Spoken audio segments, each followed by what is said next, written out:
Lights, camera, action.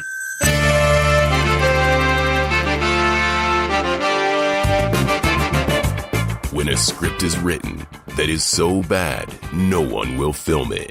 These brave podcasters will bring it to life just so they can mock it. This is Table Reads. So the movie's kaput, which means your script ain't worth the buffalo shit on a nickel. Table Reads with Sean McBee and Joshua Baker. Welcome back to Table Reads, everyone. I'm Sean McBee. Over there's a Joshua Baker. Here I am. And over there's a Jeff Lewis. I'm back. He's back. He doesn't know why. He just keeps showing up. He thought this would never happen. The bus keeps stopping here. I don't know. So we are reading our third episode of John August's Preacher script from, what did we say, 2005? 2010. 2010. Yes. And guys, it's good. It's really good. We're now 79 episodes into this show, and this is the second good script we've come across. Oh man, good timing, Jeff. Yeah, right. I was like, Josh was like, yeah, we kind of read bad scripts here. It's going to be fun. We'll just poke around. And Yeah, it's you mostly just me lucked being out, quiet. man. Yeah, well, not for Jeff. Jeff's thing is like talking shit about bad stuff, so he's like, I'm out of my wheelhouse with good We're sitting in the things. car outside the studio, and we're like, he's like, man, this is totally not my wheelhouse. This stuff's so good. I don't got nothing to bitch about. You know, it's outside my wheelhouse too. I'm just not used to quality things. I worked on the show Dynasty. The original run or the No, the new one. How old do you think I am? You piece of shit. You're really good at graphic. I thought maybe you had like a mask on. You're like, watch this. So my mom loved that show. The original Dynasty? No, the new one. The new one? Yeah, she Your tried- mom has garbage taste. She tried. Yeah, well, that's true. She has garbage taste in television shows And men. and sons. Besides the point. Son of a bitch over here. So, Preacher's real good, but I got more to say about it than that. Let us get caught up. Previously on Table Reads. So, we met Jesse Custer, a young man raised to be a preacher by a super creepy grandma and her murderous henchmen. We followed him through his fucked up childhood and into his young adulthood, where he met a badass girl named Tulip, who he was forced to leave when his past caught up with him. After a mysterious light enters his body and toasts his entire congregation, he heads out of town and is reunited with Tulip and an Irish vampire she met along the way. When we left off, they had just had their first encounter with the Saint of Killers, an unstoppable force of murder who is after Jesse for reasons yet unknown. Jesse and Tulip escape, and Cassidy sets off to catch up to them, accompanied by the young man known only as Arseface. Fade in. Flashes. A teenage boy in camouflage poses with two guns, gangsta style. Jody looks in a dirty hallway mirror, determined. Jesse holds up his bloody hand, squinting at the sun. Title over, 3 Sons of Texas. Fade in. Exterior, the Great Plains. Day. Yeah, nailed Oh, it. that's nice. On the plains, yeah. In a shot as wide as the West itself, we see the endless prairie divided by a single track of railroad. I thought he was going to give another jab at my mom. And the shot is Wide as Josh's mom. Love you. I mean, if her reputation gets all the way to John August, that'd be real fucked up. Yeah, no, that's pretty. He's fucked just up. taking pot shots at you and your mom.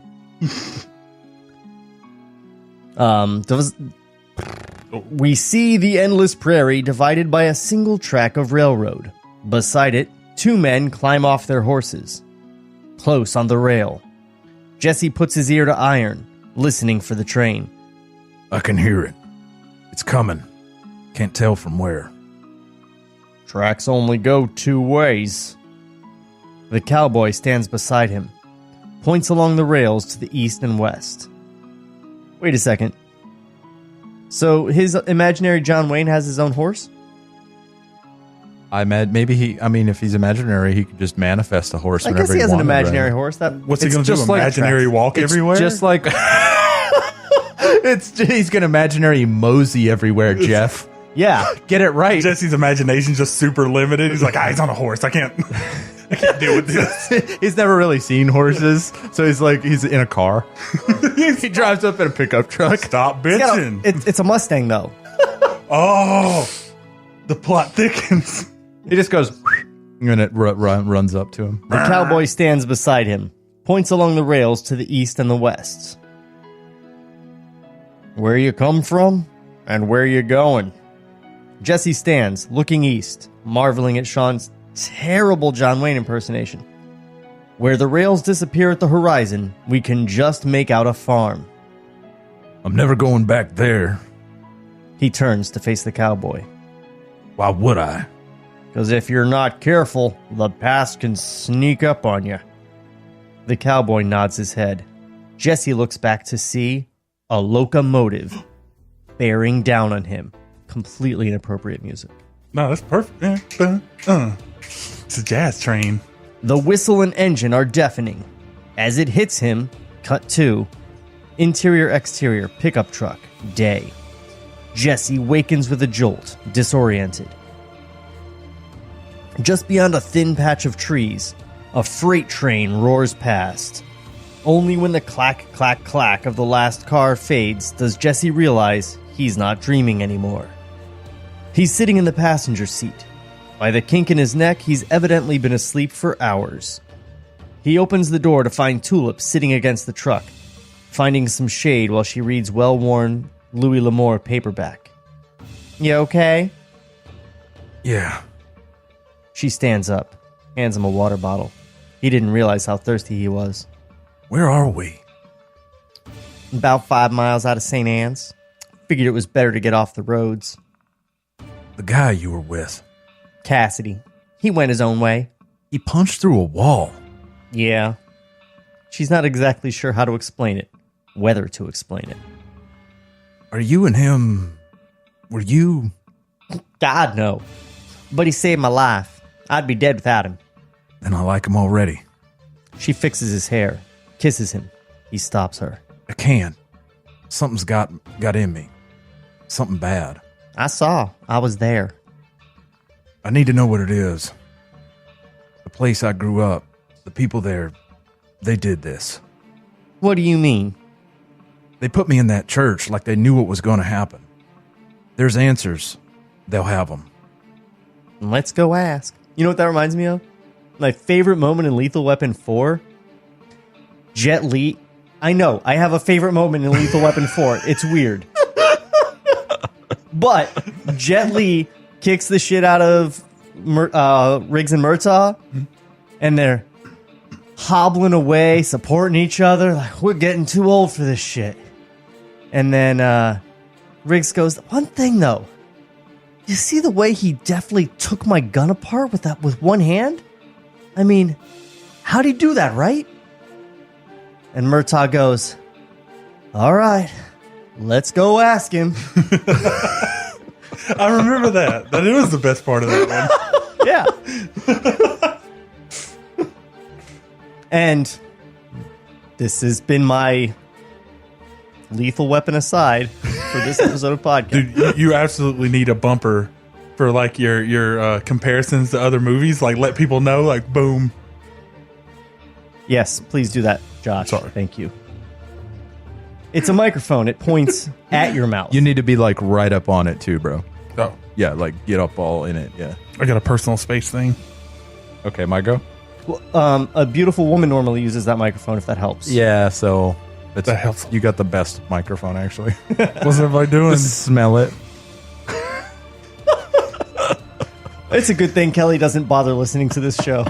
Everybody's happy for my third and final episode where I'm escorted from the house. Taking pop filters. Oh.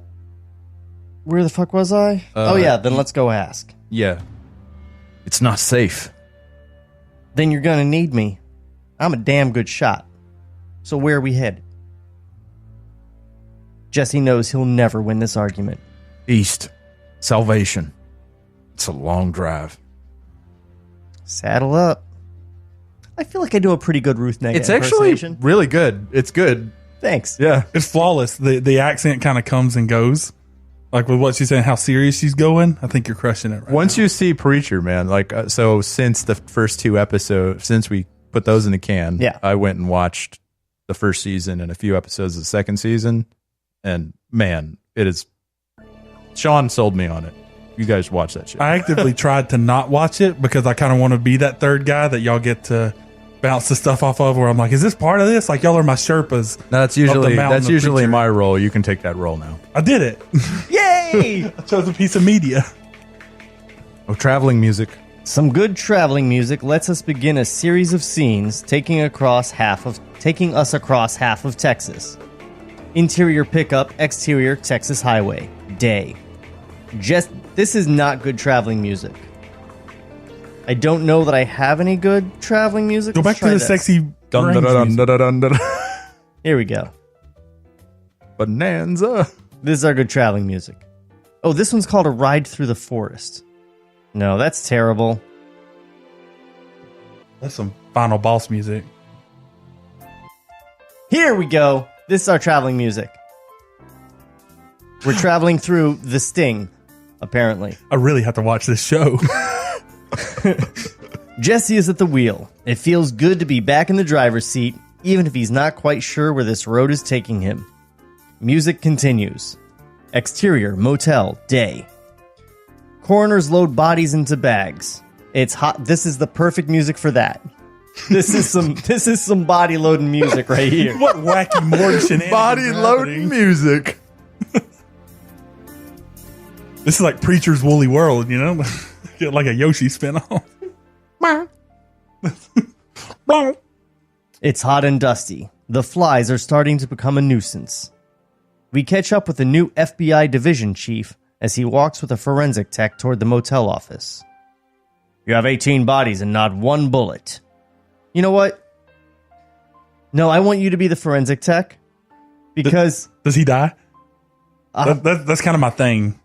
probably... Perfect. I mean, Okay. You have 18 bodies and not one bullet. People heard gunfire. not from your guys. Their guns were loaded. Not one round fired. Interior, motel office, day. As the chief enters, another officer flags him. Chief, we got a new guy. Doesn't match any victim or survivor. Chief steps around to see the surveillance camera footage. On the monitor, we see Cassidy from when he checked in. He grits his teeth, annoyed by the desk clerk. Add him to the list. Cut 2, a still of Cassidy, is added to a bulletin board with shots of Jesse and Tulip. What is this music? Why is this music? It continues. He went off script. Music continues. Exterior, country road, day. Sheriff Roots SUV heads south.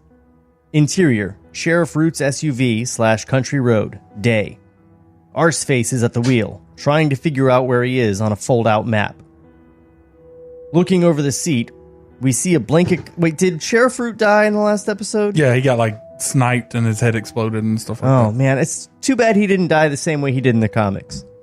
Which was... Jesse used the voice on him and told him to go fuck himself.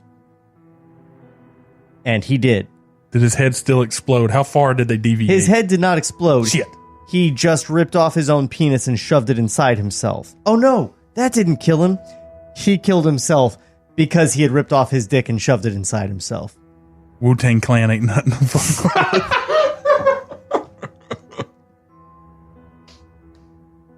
I'm just laying the groundwork for how bizarre the source material is. I'm digging that. Is that in the show? Like, is that like a censored, like tasteful scene? Bad things happen in the show, but I haven't seen a penis being ripped off. No. Well, I not take that that you back. see. I take that back. There is a penis removal. You don't see the Ominous. You don't see the dick fall off, but like, The show's great, is what I'm saying. yeah, no, it's good. It's really good. A lot of dick chopping going on. Highly recommended.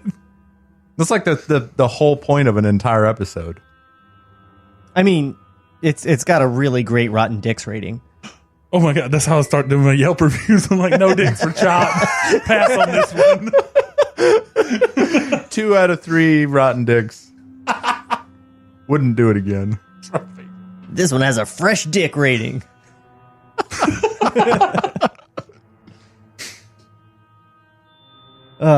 Arseface is at the wheel trying to figure out where he is on a fold-out map. Looking over the seat, we see a blanket-covered lump lying in back. A pale hand pokes out, slipping into a shaft of filtered sunlight. It starts to smolder. Cassidy grunts and pulls his hand back under the blanket. Music concludes as we transition to exterior highway. Day. Tulip's pickup truck pulls off into a small gas station and convenience store. Exterior highway gas station. Day. Jesse pulls his hat low, heading into the store.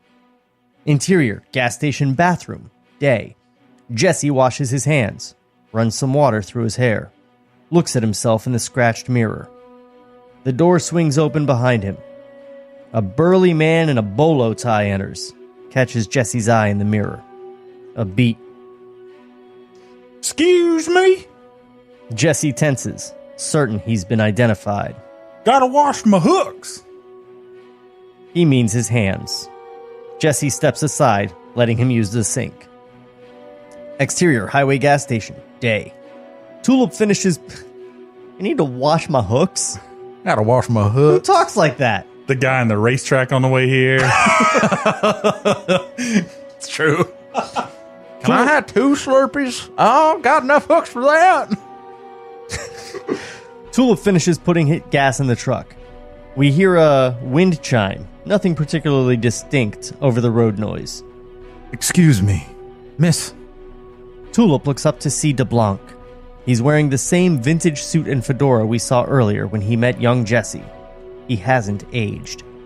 He approaches. Are you good with directions? Sorry, not from around here. Of course not.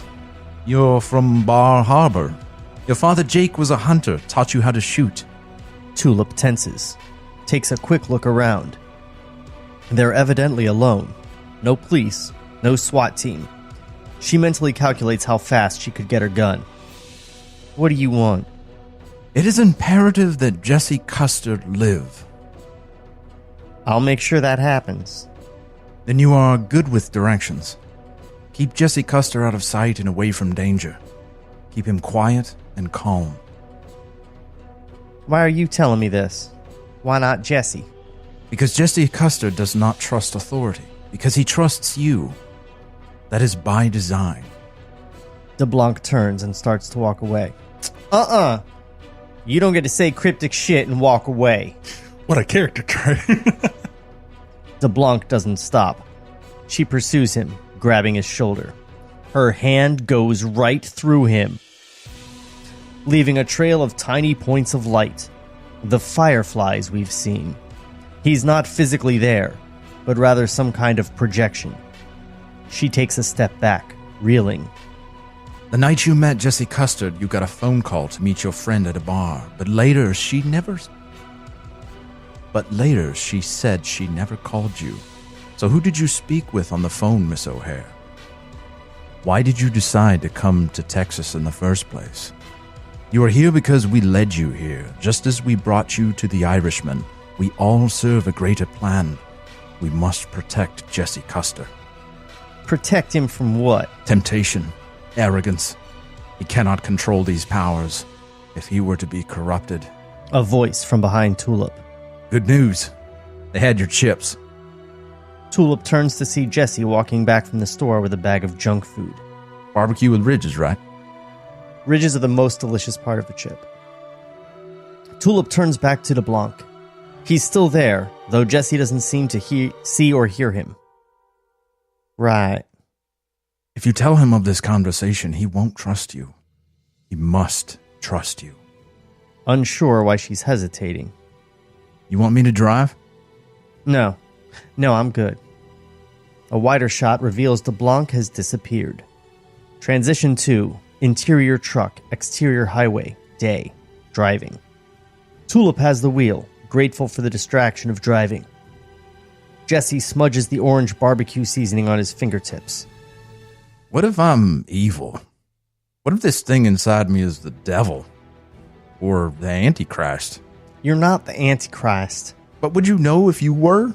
I mean, what if we're put here to destroy the world? Wouldn't they want you to think you're saving it? Who is they? I don't know. The worst guys in history. The tyrants, the dictators, they all thought they were good guys. I mean, fuck, Hitler. You're not Hitler. You're Jesse Custer. You're a cowboy. I'm a preacher. I was a preacher before I met you. And I was a preacher when this happened. I killed 100 people in a church. Something did. That wasn't you. How can you be so sure? Because I know you. You don't. Not really. Tulip brakes hard, pulling over to the side of the highway. Jesse's not sure what he said to set her off, but she's visibly furious. She takes a beat to consider what to say. She almost says everything. You still think this is the Jesse Custer story? It's not. It's not all about you. I'm part of it. I've been part of it since the day we met. So you don't get to shove me to the side. I'm not trying to. I'm talking. I've put up with all of your evasions and non-answers about your past because that's yours. But you don't get to cut me out now. But you don't get to cut me out of now. You don't get to decide what's best for me. I'm here because I want to be.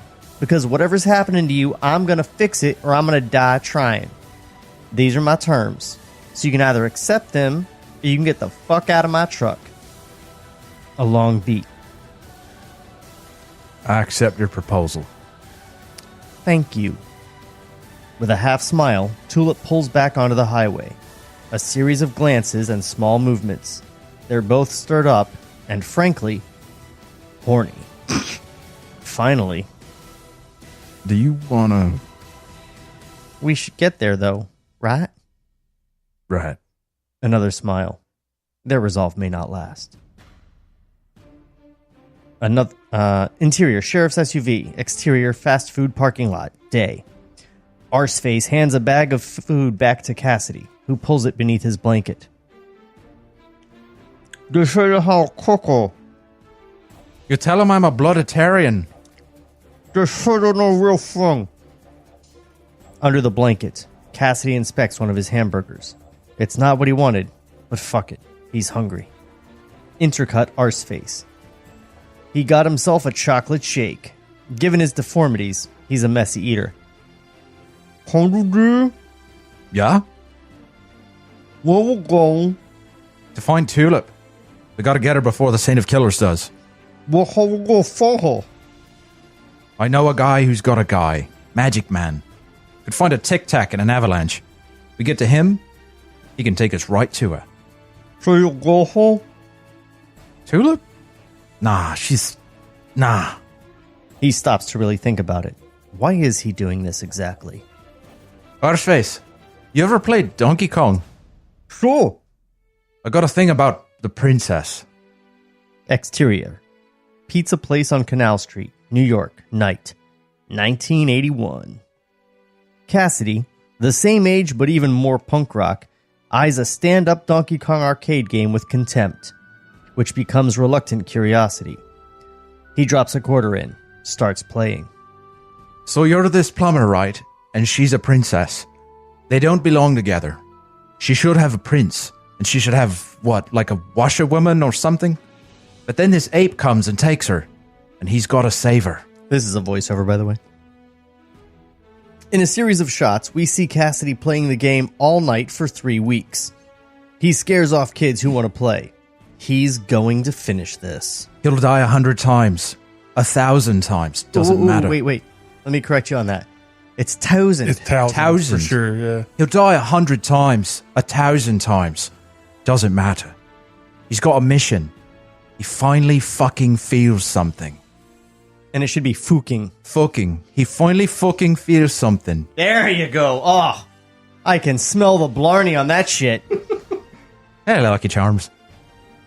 On the arcade screen, a pink heart swells as Mario finally reaches the princess. Cassidy wipes away tears. Back to interior, sheriff's SUV, exterior, fast food parking lot, day. So that's why I gotta save her. With more hope. That's right. We're Butch Cassidy and the Arseface Kid. You lost your Irish completely. That's fucking, it's hard. I haven't practiced this one. No, I mean, it was great up until... That's right. We're Butch Cassidy and the Arseface Kid. Arseface starts up the car. Just gotta hope Tulip and the preacher are keeping out of trouble until we get there. Exterior road / edge of swamp, day. Parked beneath a tree, Hey, are you still here, Jeff? Oh, wait, dude, I am your active audience right now. Just participatory in every single way that I can be. I just remembered you were here and thought I'd check in, make sure you're okay. Dude, I am fantastic. I was actually making some headcanon for the truck conversation they were having, in which he was smudging barbecue between his fingers. Okay, so we're moving on. I was just saying it reminded me of True Detective a lot with Russ Cole over there, but with orange dust instead. No, this orange dust. We're all just dust. So that's what this end of the table's up to.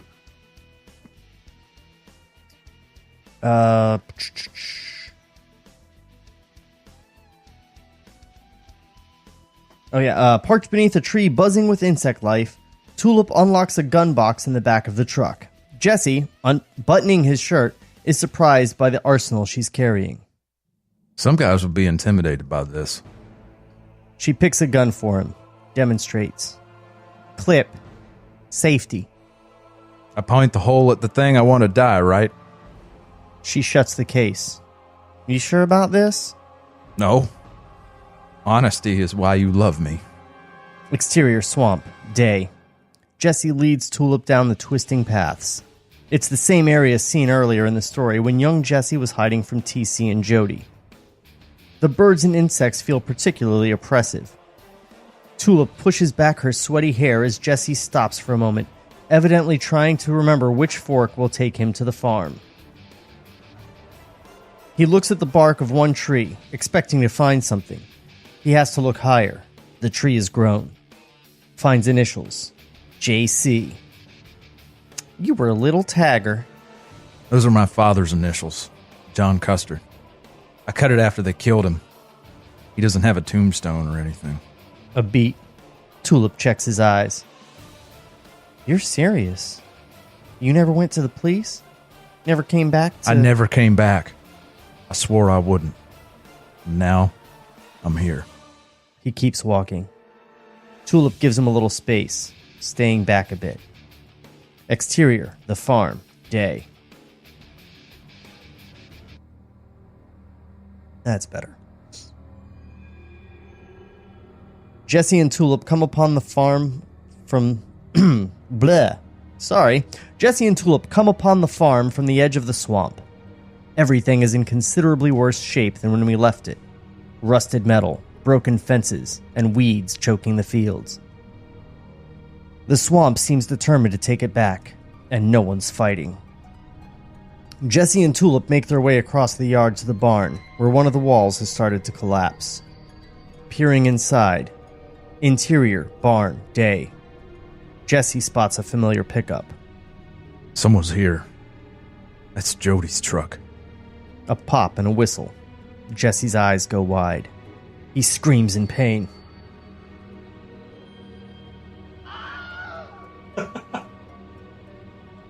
Jesse grabs at his back, where a tranquilizer dart sticks beneath his shoulder blade. Tulip pulls it out, but it's already delivered its dose. A second dart hits Jesse in the leg. He collapses, writhing. Move! Move! She half drags Jesse behind a broken fence, though she's not sure where the darts are coming from. Jesse pulls the second dart out himself. A bloom of blood on his jeans. He's already pale, eyes glassy. A third dart hits the hay bale. Tulip spots where they're coming from. A second-story window of the farmhouse. She returns fire.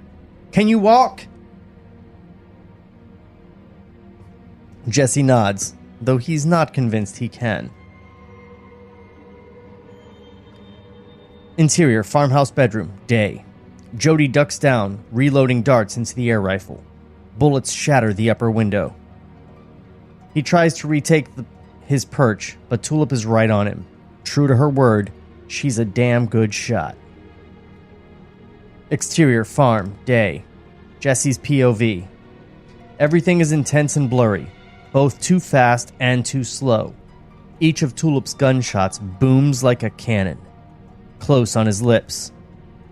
He's trying to speak, to use the word, but nothing will come out. Two. Tulip fires 3 more shots, driving Jody back from the window. She uses the brake to lead Jesse to better cover. He has to move on all fours, dizzy. Tulip takes Jesse's gun, shooting it empty before popping and reloading both clips. Jesse spots something moving behind Tulip, tries to warn her, but no words will come. He can barely lift his hand. It's TC. He has a strange-looking plastic gun. It fires silently. Wired spikes shoot into Tulip's back. She screams and spasms as electricity hits her. She instinctively fires, but can't aim. After the first jolt, TC keeps pulling the trigger, watching her convulse. Jesse can only watch as TC takes her guns away, uses one to clock Jesse, knocking him out. Cut to black. Table Reads will return after this brief word from our sponsors. What's up, docs and docettes? Trevor Thompson, the self-appointed Looney Tunes critic here, and if you like old cartoons and watching online reviewers dissect them, then you probably said the same thing I did about 2 years ago. Hey, what the fuck? Here, watch your language, bud. We're on the air. No, I said, why the heck isn't there a Looney Tunes critic? I mean, nobody's devoted strictly to Looney Tunes Merry Melodies, and whenever people do review that stuff, half the time they get it wrong. And they're all millennials, too, so everything before 1985 is racist. Ugh. Well, I'm the guy you want anyway. Every Saturday morning, I do a brand new commentary of a Warner Brothers short. All throughout the month, I do video essays examining the history of these cartoons. And every few months, I do a full-length review and or interviews with people who worked on Looney Tunes projects. Catch my videos on youtube.com/FerrisWheelhouse2 or just use the hashtag Looney Tunes Critic. And now, here's Eric Bauza, the new voice of Bugs Bunny, to bring this commercial home. You've been listening to Trevor Thompson, the self-appointed Looney Tunes critic. Ain't he a stinker?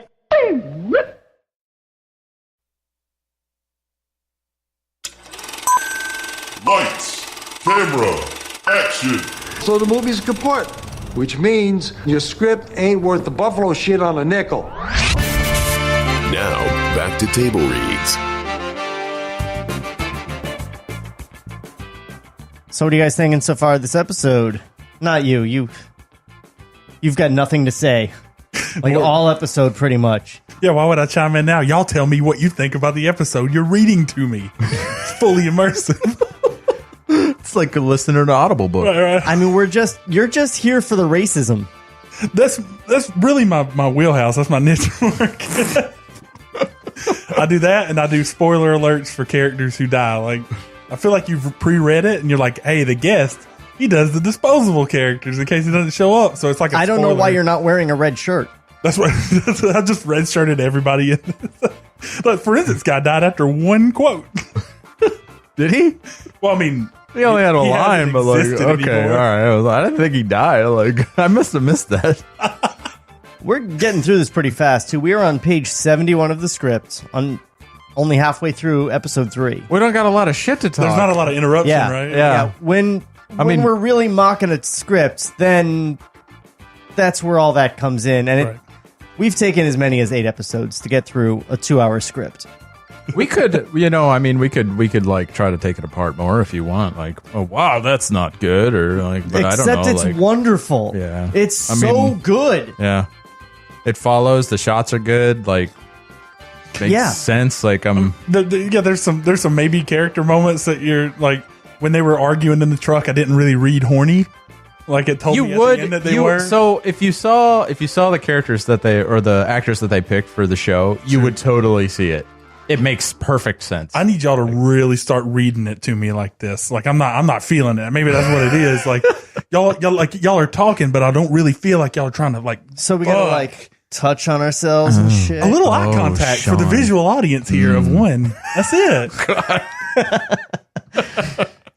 You guys, Those are the looks I give my wife. And that's why we're not on TV. everyone on Spotify. This is a missed out on what I podcast. saw. For your one visual viewer, I'd appreciate a little more pizzazz. Fade in. Interior, farmhouse, porch, night. Marie sits in her wheelchair, smoking. She's unbelievably old, just bones and skin. A plastic oxygen tube flares up the edges of her nostrils. She uses a long cigarette holder, perhaps believing it will make it safe to use the oxygen. Headlights sweep past. It's Tulip's pickup truck. Jody and TC climb up. Found it a half mile up. Good boys! Interior barn, night. The barn is lit by a single lantern. Jesse slowly comes to. He's sitting on the floor of the barn, both arms bound behind him to one of the main posts. He has a ball gag in his mouth to keep him from using the word. He hears Tulip's voice coming from behind him. How did you... Jesse tries to call out to her, but the most he can manage is a muffled grunt. He cranes his neck, trying to see her. His POV. She's tied to another post, facing away from him. He can't see who she's talking to. Jesse's family. I think he's here. He's hurt. Jesse grunts again. Can't get her attention. It's a farm outside of Salvation. North, I think. Hurry. Suddenly, the barn door swings open. It's TC. He looks around, confused. Who was TC? He was. Yeah, I believe you were. Oh, it was the... Who That's the the fuck one. are you talking to? Reveal Tulip. She's clearly been beaten hard. Nobody. Myself. No. TC leaves the barn. We stay behind with Jesse, who grows even more panicked for not knowing where he went. Listens. Jesse! Jesse, are you awake? Jesse scrapes his boots on the dirt as loud as he can. She hears him. Help's coming, all right, baby? Very faintly, we hear Marie and Jody talking in the yard. We can't make out what they say. Then footsteps, heavier. Jody appears at the door, headed for Tulip. Jesse strains futilely against his ropes. Jody cuts through her ropes, pulls her up. For the first time, Jesse can see her face. See that she's been hurt. TC wheels Marie through the door, anticipating her question. I was just talking to myself, I swear. I heard her say Salvation. She was giving directions how to get here.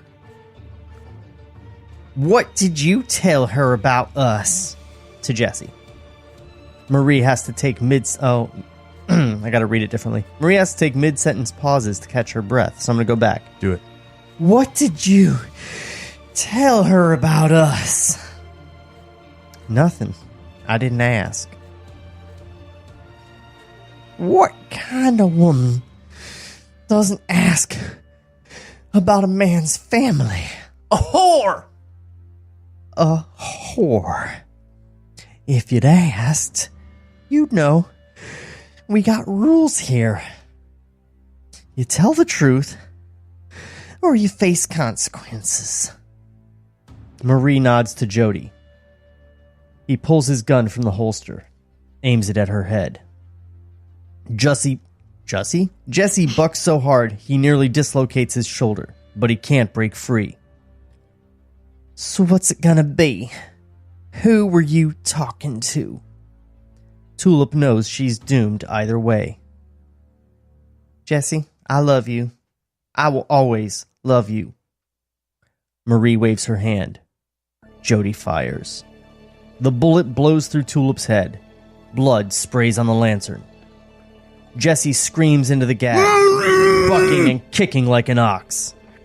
Jody tosses Tulip's limp body on the floor. Cut 2. Exterior dock/swamp. Day.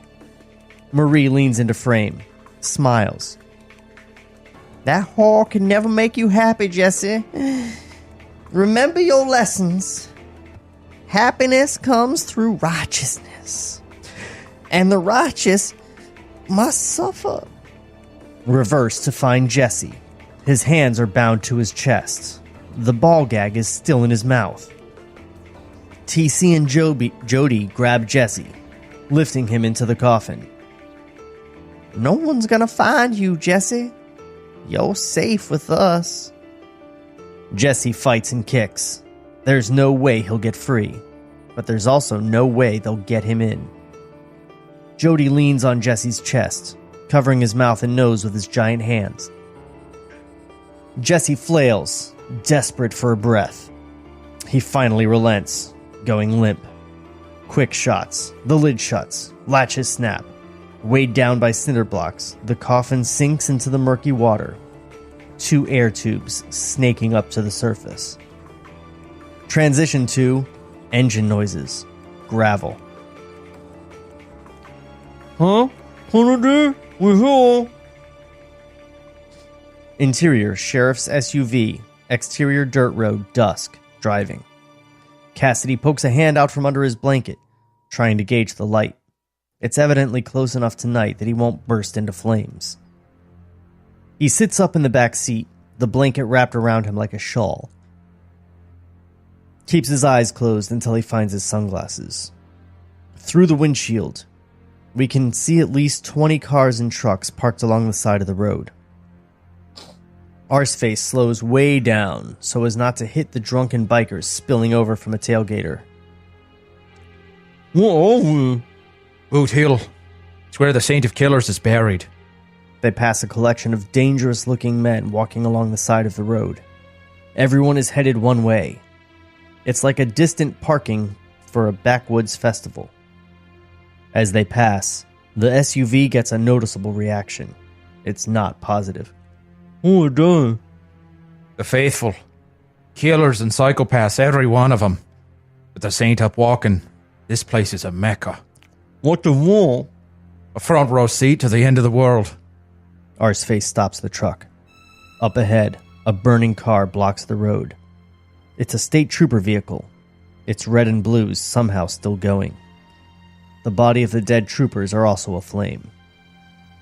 Banging on the side of the SUV, the drunken bikers and dangerous men have caught up with them. Cassidy realizes. Ah, fuck. They think we're pigs. Suddenly, a dozen men are grabbing one side of the SUV and lifting. With hardly any effort, they have the truck flipping over on its back. Arseface screams. Cassidy falls to the ceiling in a lump. Arseface dangles from his seatbelt. Steel-toe boots smash the windows. Cassidy scrambles through the glass, reaching a window. Hands grab him, pulling him out. Cassidy is strong enough to break their grip. He's not much of a fighter, though. Do I look like bacon? We killed Johnny Law and took his horse, got it? Fuck's sake. Think it through. Bear Mullen, 40, pushes through the crowd. That's not a nickname. By the look of him, someone in his family tree must be a grizzly. His voice is so deep, it has its own echo. Cassidy, you got some balls showing your face around here. Cassidy isn't surprised to see him. Isn't delighted either. Hell, I put my balls on your face, Bear. Just easy with the tongue. I'm sensitive. You got a bounty, $10 million. It's a holiday. Besides, I got a bodyguard. Arseface finally climbs out of the flipped-over SUV. This man's a Gorgon, bastard son of Medusa herself. One look will turn you to stone. A beat. No one really reacts. Gorgon? Fuck. Doesn't anyone read anymore? Some shrugs as the group breaks apart. A bookish psychopath raises a hand. I got it. Kiss ass. Exterior, trail to Boot Hill, night. A line of torches lights a narrow path from the road into the low foothills. A dozen killers walk the trail, including the bookish psychopath, one clown, and a pair of tattooed twins, their faces covered with tribal designs. Arsefangs? That's Oh no! That sounds like a Dick Tracy villain. What a truck ride that was. It's Arsefangs. Arseface hangs back, not sure he should be coming, but not wanting to wait at the road. Tries to make sure Cassidy's always in sight. Cassidy and Bear lead the pack. Last I heard, the Yakuza got you. Half true. This is the half they didn't get. So what woke up the saint from the big dirt nap? He's got quarry, a preacher. Lot of talk, this might be the big R. If it's the reckoning, what's a preacher's angle? Hell if I know, I'm just a gun. You got a coyote with you? Always, who's your mark? Just a girl I need to find. They reach a gate. Whatever fence used to be connected has long since disintegrated, but this sad wooden portal remains. 3 bodies lie at the edge of the gate, no visible wounds. They simply died at the spot. Bear and Cassidy step through without comment. The clown turns to Arseface, a gloved hand on his chest. Graveyard gate, killers only. Cassidy calls back to Arseface. He's right. I'll come back for you. I won't come. Look, if you ain't killed a man, you can't pass. Simple as that. The bookish psychopath tries to explain. Boot Hill lies in a shadow realm between the living and the dead. This gate is made from a hangman's tree. Arseface pushes bookish psychopath inside and walks through unharmed. Cassidy is surprised and impressed. We stay with Arseface as he trudges along. Who is this? Pube. Pube, pre-lap. Go ahead. You be Pube. Give He's me a teenage boy. Give me the other one. Check it out. Cut to exterior porch, morning, flashback. A teenage boy, Pube, poses with 2 guns crossed in front of his chest, gangsta style. His only friend, Dickhead, takes his picture with a digital camera. Let me see. Dickhead shows him the shot. Fucking A. That's the one they're gonna use. It's awesome. Let me get you. You do the shotgun. Dickhead picks up a shotgun, smiles for the camera. It's not a class photo. You have to look badass. I'm trying. Think about McMurdy. Now think about his brains all over Katie Weaver. Pube takes the picture, but Dickhead is still not particularly badass. If anything, he's less confident than before. We gotta get going. Pube starts loading up a black duffel bag with 2 guns, some rope, several bike locks, and a lot of ammunition. Katie Weaver has Spanish first period. So? McMurtry has Jim. They wouldn't be in the same room. People are gonna be running all over the place, dickhead. That's why we gotta block the doors. Right. Pube adds 2 box cutters to the bag. What are those for? I was thinking, whose movies you have to go... Well, sorry, let me start that all over. I was thinking, those movies where you have to do what the killer says? So, people are cutting off their fingers and shit? How awesome would that be? Yeah. Dickhead closes his eyes. You get guys cutting their balls off, girls gouging out their eyes. That's what it takes to be a legend. Dickhead raises the shotgun, braces, then pulls the trigger. The blast is enough to reduce Pube to meat. Jump cut. Dickhead is shaking. He wipes away tears. He looks into his living room where a framed photo of his father, Sheriff Root, glares accusingly. Dickhead props the shotgun under his chin, sobs. Just as he pulls the trigger, he flinches. The blast catches only the front of his face. Cut 2, exterior, trail to Boot Hill, night. Arseface, a.k.a. Dickhead, he really traded up there, keeps walking. It's hard to read the expression on his deformed face. Reaching the top of a low rise, we look down into a shallow valley, where a bonfire is burning. At least 50 assassins and serial killers are gathered below. The whole event is like Burning Man for psychopaths. Who guides the knife? All praise the saint! Exterior, the bonfire, night. Bear is the unofficial reverend for this impromptu gathering. He has a bottle of whiskey in one hand. Who makes the bullet fly true? All praise the saint! 1993, Manila. Take a contract to kill some local politico.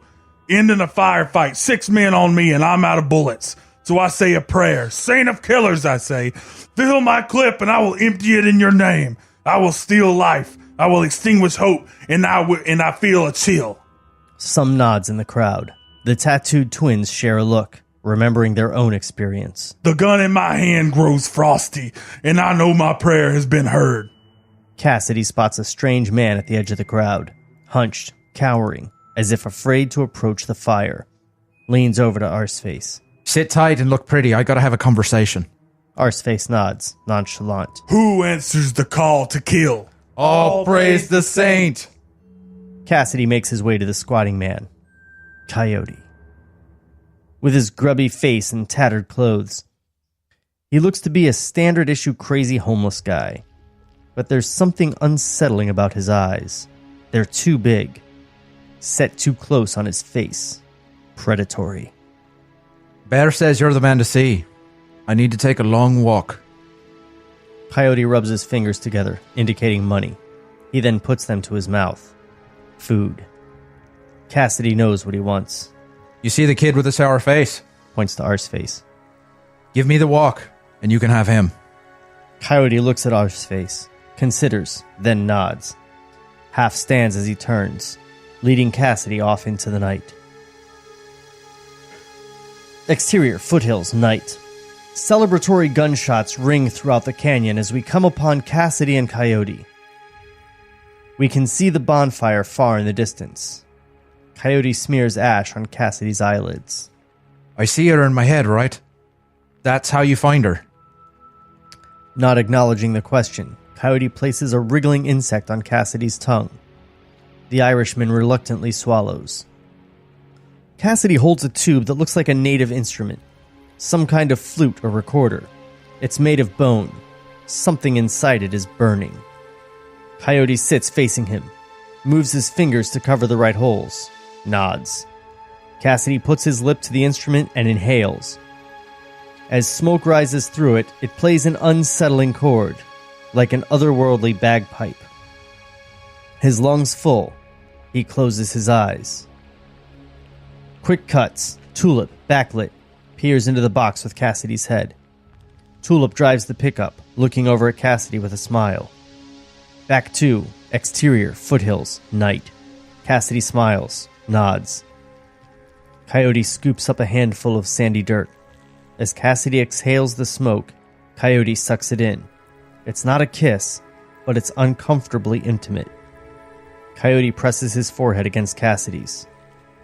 Coyote slowly releases the dirt from his fist, letting it fall in a thin stream. For a long moment, we hold. The night is still. Cut 2, high above. The bonfire is just a small spark at the edge of frame. We tilt up to the thousands of stars in the night sky. When we look down again, we're high above a familiar farm with a broken down barn. A pickup truck pulls up to the farmhouse. 2 men get out. We drop down, passing straight through the roof of the barn to find ourselves. Interior, barn, night. Tulip is tied securely to a post. We're repeating an earlier scene, but from Tulip's perspective. Cassidy and Coyote appear in front of her. They're both spectral. The light passes through them. Tulip! How did you... Coyote keeps his eyes closed. He's concentrating on maintaining this projection. Never mind. What the fuck happened? Who's got you? Why are you tied up? Jesse's family. I think he's here. He's hurt. Exterior, foothills, night. The dirt slips through the coyote's hand like an hourglass. Interior, barn, night. Where are you? Where are we right now? It's a farm outside of Salvation. North, I think. Listen, there's an assassin after you, the Saint of Killers. Coyote's eyes flick open with surprise. I'll come for you, okay? I'll save you. Hurry. The door slams open. It's TC. He looks around, confused. Cassidy and Coyote are gone. Who the fuck are you talking to? Cut 2. Exterior, foothills, night. Cassidy opens his eyes. He's sitting across from Coyote, whose eyes narrow. You heard that part about the Saint of Killers, right? A low growl. Suddenly, Coyote pounces. True to his name, there's something lupine about him. He has massive teeth, spikes of yellowed bone. He lands a bite to Cassidy's shoulder. With all his strength, Cassidy just manages to throw him off. Coyote rolls onto his hands and feet. Cassidy tries to get up, but he's still unbelievably stoned. Coyote eyes the bonfire in the distance. Knows he needs to get help. Starts to howl. Cassidy focuses, trying to get his shit together. With a sudden burst, he lunges after the dogman, tackles him, pulling him to the ground. Coyote claws at him. His fingernails are like razors, slashing his face. Fuck! Coyote almost breaks free, but Cassidy manages to get a new grip. He pins him, an arm at his throat, finds a suitable rock and smashes it into Coyote's head, repeatedly. Cassidy rolls off, staring at the giant sky. The stars move in slow circles. His eyes close. Exterior, foothills, pre-dawn. This is the most appropriate music ever. Wow! Cassidy's eyes open to find Arseface staring down at him in the blue half-light. Coyote's body is still where he left it. Given the blood, rock, and scratches, it's pretty clear what happened. You killed him! If it makes you feel better, he was going to eat you. He sticks out a hand. Arseface helps him up. You know what our salvation is? Yeah. Get me there quick. As Arseface and Cassidy head off, we stay behind with Coyote's body.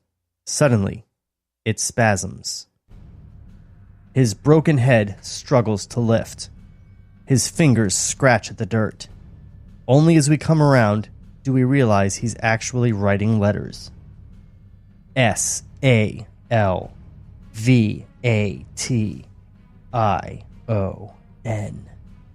Fade out.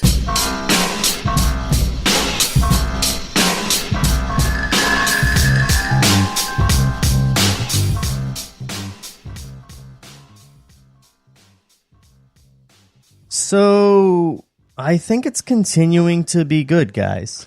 It's the Twilight we deserve at this point. Jeez, God damn it, Jeff. There's nothing Twilighty about this. It's so good because we're not giving Jeff lines. The Coyote versus vampire fight? Come on. I'm super invested in this story. Like I'm like hype reading. I'm trying not to I'm trying not to read ahead. Like I'm just in there the whole time. Yeah. I got nothing to make fun of. I got no complaints. This whole scene where they go to the evil Woodstock is such a great sick idea. Yeah, it's actually kind of it's kind of a story that was in Sandman. There was a serial killer convention in Sandman. That's right. But this is done like through the lens of Preacher, which just makes it more bizarre than even Neil Gaiman could make it. This is great. Do you think we were supposed to believe she was talking with DeBlanc in the basement? That's what I thought. That's what I thought. I thought it was DeBlanc. I didn't know if there was a red hair in the situation. I don't know if that's what he was trying to make us think. But no, I didn't think that actually because she was like telling whoever it is where she was. Okay. And if DeBlanc was there, he was there. Sure, and he knows everything. So right. Okay. Yeah. But I thought maybe she managed to like activate her cell phone or something. Like maybe she had a secret like earpiece thing. But it was mysterious. I think that was the point. Yeah. Was that it was mysterious. And it turned out to be something as simple as a ghost, vampire, and coyote man. So it actually is a lot simpler than what I was getting stoned at the death convention. Yeah, it was just a little astral projection by a serial killer convention. Astral projection at the serial killer convention. Tune in next week for our new podcast. That's a blue bracelet you have to get that part. All right, so everybody, please like and subscribe. You'll get our stuff every week. We post every Tuesday. Joshua has a great website where you can check out all his voiceover stuff. Why don't you tell him about that, Josh? JoshuaJBaker.com if you want to have my melodious tones on your voiceover project.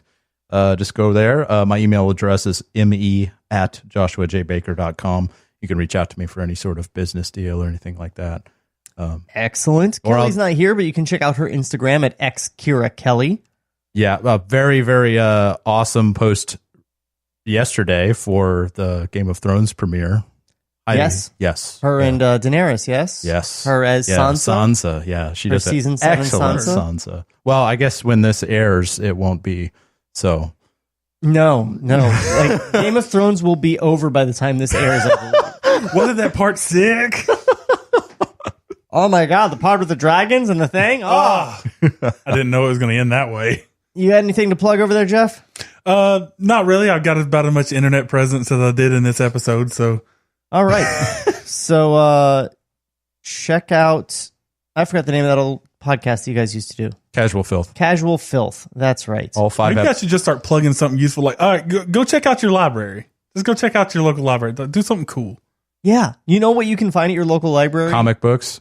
Preacher. DVDs. Yeah. Wrapped it back around. There are pretty much Preacher trade paperbacks at libraries, I'm sure. Go read those and watch the show on AMC. Season 4 is coming out in October. Oh, man. It'll be the final season. I'll actually have to subscribe to Hulu. So get that done. And, guys, we'll see you later. This podcast was created by Sean McBee. For more, visit TableReadsPodcast.com. Cut to black.